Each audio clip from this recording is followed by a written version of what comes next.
Մեկամյա փոքրիկին հուղարկավորեցին առանց արցունքի ու գետ մեկ ծաղկի։ Նրան ծեծելով մահվան էր հասցրել ենթադրաբար հոր ընկերուհին։ 3-ամյա մեկ այլ երեխայի խեղդելով սպանեցին։ Մեղադրյալը սեփական հայրն է։ Հաշմանդամություն ունեցող երկու անչափահաս քույրեր ամիսներով սեռական բռնության էին ենթարկվում։ Բռնարարները ձերբակալվեցին մամուլի ահազանգից հետո միայն։ Ենթադրյալ մանկապղծության մեկ այլ դեպքով այլ մարզում քննությունն իրականացվել է ու գործը դատարան չի հասնում։ Երեխայի պաշտպանության միջազգային օրը քաղցր խոսքերից ավելի հարցադրումներ են հնչում վերջին ամիսներին Հայաստանը ցնցած զարհուրելի դեպքերի առիթով։ Ինչպես է, որ դժվար վիճակում հայտնված ընտանիքն ու այդտեղ ապրող երեխայի անպաշտպան վիճակը վրիպում են բոլոր կառույցների աչքից, մինչև պայթում է ողբերգությունը։ Պետության կողմից ստեղծված են հիմնական մարմիններն ու օրենսդրական դաշտը, որը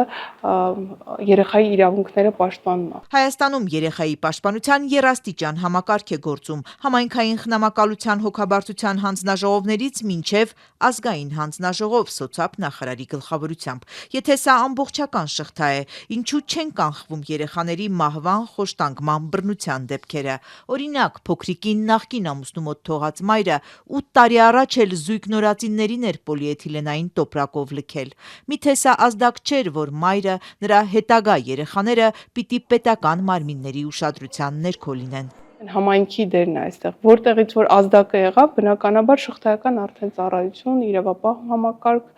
իրանց տեսադաշտում պիտի ունենային էլ այս ընտանիքին։ ՅՈՒՆԻՍԵՖ-ի արդարադատության մատչելիության ծրագրի ղեկավար Վիկտորիա Օհանյանը երեխայի պաշտպանության համակարգի մի քանի խնդիրներ է մատնանշում։ Համայնքային խնամակալության հանձնաժողովների վրա ամենամեծ բեռն է դրվել, այնինչ նրանք ի վիճակի չեն այդ գործը լիարժեք անել։ Հասարակական հիմունքներով աշխատող ոչ պրոֆեսիոնալ մարմին, որը այդուհանդերձ փաստորեն կրում է իր վրա ամենամեծ պատասխանատվությունը երեխայի պաշտպանության համար։ Ըստ Օհանյանի չկա բավարար համագործակցություն տարբեր ոլորտների միջև, օրինակ կրթություն, ոստիկանություն, այսինքն բռնության նշաններ կան ու դրանք ոչ միշտ են տեղ հասնում, տեղ է հասնում արդեն ողբերգությունը։ Մեր համակարգը միշտ եղել է ռեակտիվ, այսինքն եղած արդեն տեղի ունեցած դեպքերին արձագանք եւ չի եղել կարողություն վախ հայտնաբերելու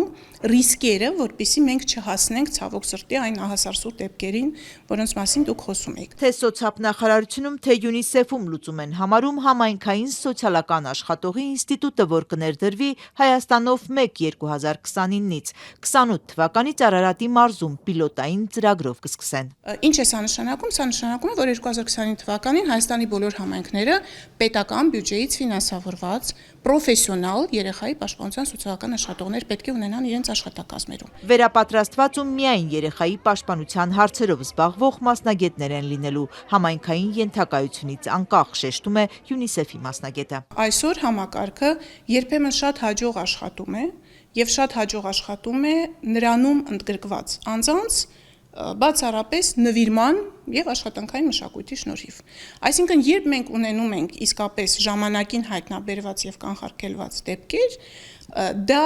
համակարգային տեսանկյունից ավելի շատ բացառություն է, քան կանոն։ Ըստ Վիկտորիա Օհանյանի, խնդիր է նաև այն, որ երկրում բռնության հանդեպ հանդուրժողականությունը բարձր է։ Հարցումները ցույց են տվել ծնողների 70%-ը նախորդած մեկ ամսում ֆիզիկական կամ հոգեբանական բռնություն է կիրառել իր երեխայի հանդեպ, բայց այս մասին ահազանգողներ չկան։ Կարևոր է համարում, որ նոր օրենքով պարտադիր հաղորդման ինստիտուտ է ներդրվում։ Երեխան ընտանիքի սեփականությունն է եւ մեր գործը չէ վերաբերմունքը, ընդ որում թե հանրության մոտ եւ թե մասնագետների մոտ, որովհետև մասնագետները հանրության մի մասն են։ Այսինքն սոցիալական նորմերի փոփոխությունը թե հանրության մոտ եւ թե մասնագետների մոտ շատ կարեւոր է։ Քննչական կոմիտեի տվյալով նախորդ տարի անչափահասների նկատմամբ կատարված հանցագործություններով 1529 քրեական գործ է հարուցվել, 2024-ի համեմատ 11%-ով ավելի։ Դատարան հասած գործերում առանձնանում են սեռական ու ֆիզիկական բռնության դեպքերը։